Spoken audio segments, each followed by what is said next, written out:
Want to exceed your customers' expectations? Well, in this video, we break down 11 tips on how to do just that. Hi, I'm JB with Marketing 360, and we help small businesses grow with our marketing and design, talent, and technology through our #1 marketing platform, Marketing 360. We call marketing and design MAD, and we love MAD. And hopefully these videos will help you fall in love with MAD too. So make sure to follow us to learn tips, tricks, and strategies to grow your business and fuel your brand. So managing your customers' expectations is key to success. But in order to do that, you need to understand what those expectations are. So let's talk about 6 reasons why it's important to really understand those expectations up front, and then talk about 5 reasons about how you can exceed and manage to those expectations after that. So tip number 1 in terms of understanding the reasoning behind why it's important to set up the expectation up front is so that you truly understand what the customer's expectation is with regards to service and your product in the beginning. Not all customers are created equal, and therefore they don't all have the same expectations. The expectations of one customer might be different than another, so it's important to talk about that up front so that you know what's important to the customer. The customer thinks a lot of different things are important, and maybe they only care about one aspect about what you do and not so much the rest, and so you're going to want to put focus on that. So that's why it's important up front to ask what their expectations are with the service and with the product that you provide, so that you know in stone what you need to target.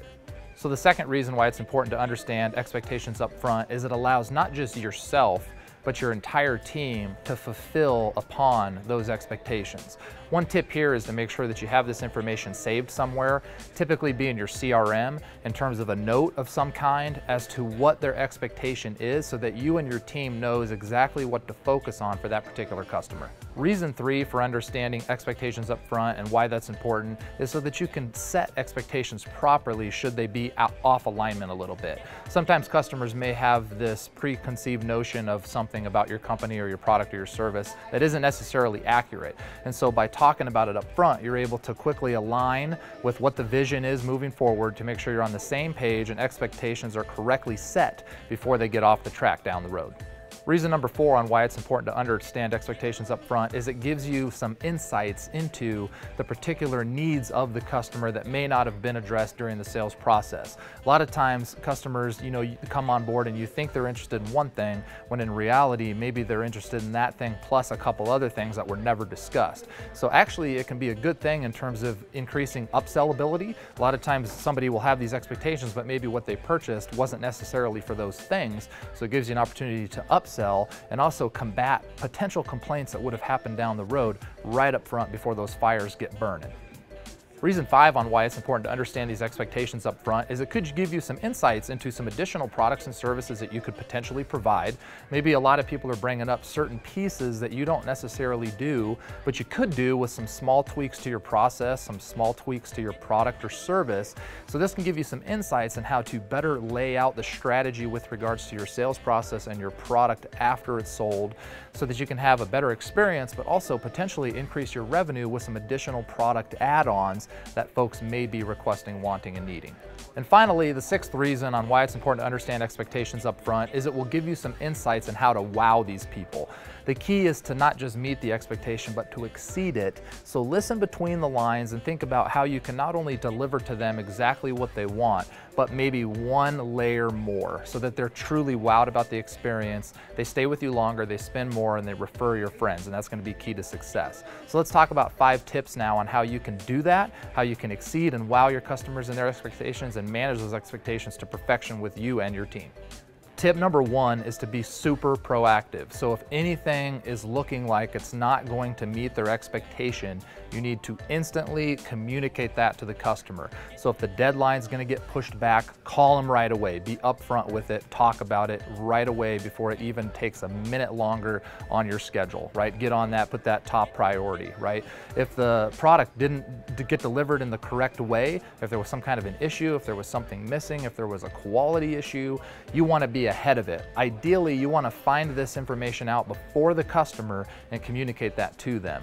What we found, if you're proactive and you're honest and you contact the customer in advance and say, hey, here's the deal, this is what happened, I'm on it, Typically what they want is just to know that you know about it, you're working on it, and you have a strategy to improve upon it. If you communicate those things, it actually can be an opportunity to earn additional trust. And even though you didn't meet their expectation for that one particular piece, the fact that you proactively communicated to them sort of exceeds expectations to what they normally receive in the general world of business. So you can step outside the lines in these opportunities to become an excellent customer service provider and win their trust. Tip number 2, if the customer has an issue and actually does end up contacting you first with some kind of a complaint, one key here is to listen and let them vent. Don't cut them off, let them talk, let them run through it. Sometimes they'll talk for 10, 20, 30, 45 minutes straight before you even say a word, and that's totally fine.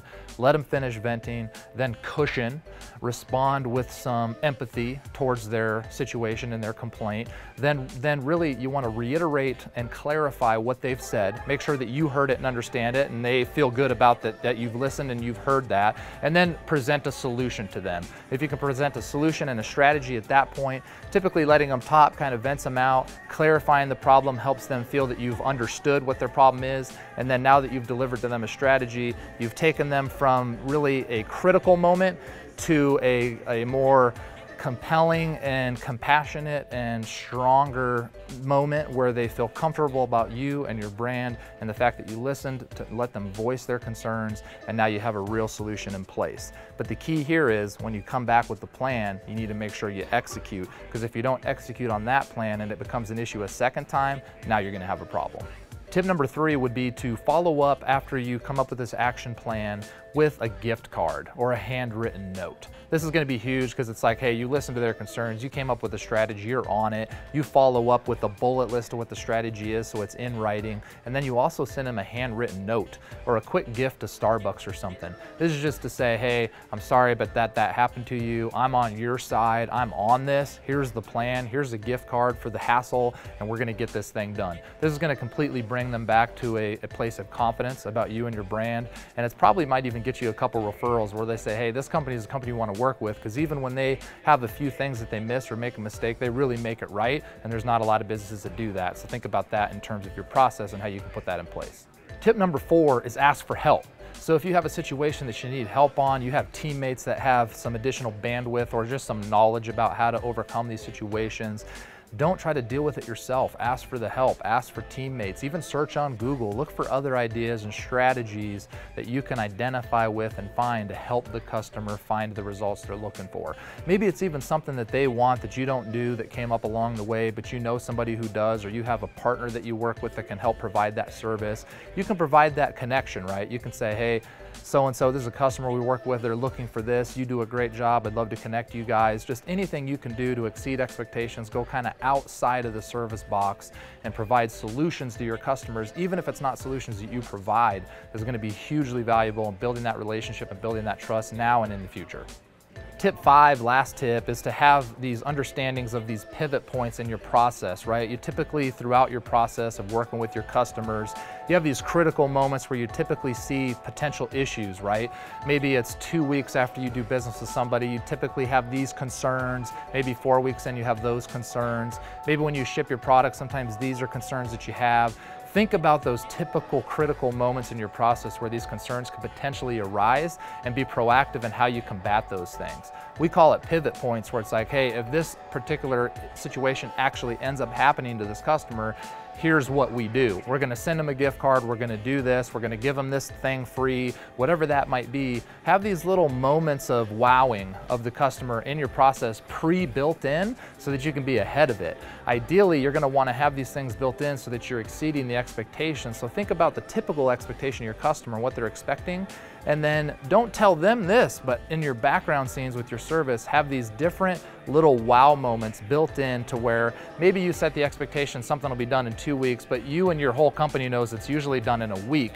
That way the customer's expecting this to be done in 2 weeks. You call them in a week and say, hey, this is done. And that's really just part of your standard process, but it's exceeding the expectations that you set initially. And this can be, you can think about millions of different scenarios that work within your product and your team, where you can have these little gifts and these little wow moments throughout the process. It's going to build a lot of rapport. It's going to increase your upsell ability, and it's going to increase your referral business. So definitely think about how you can do this and implement these things into your process. So bonus tip of the day is to have a good CRM that works for your company, that you can build your business on, that has these different pieces of information in it.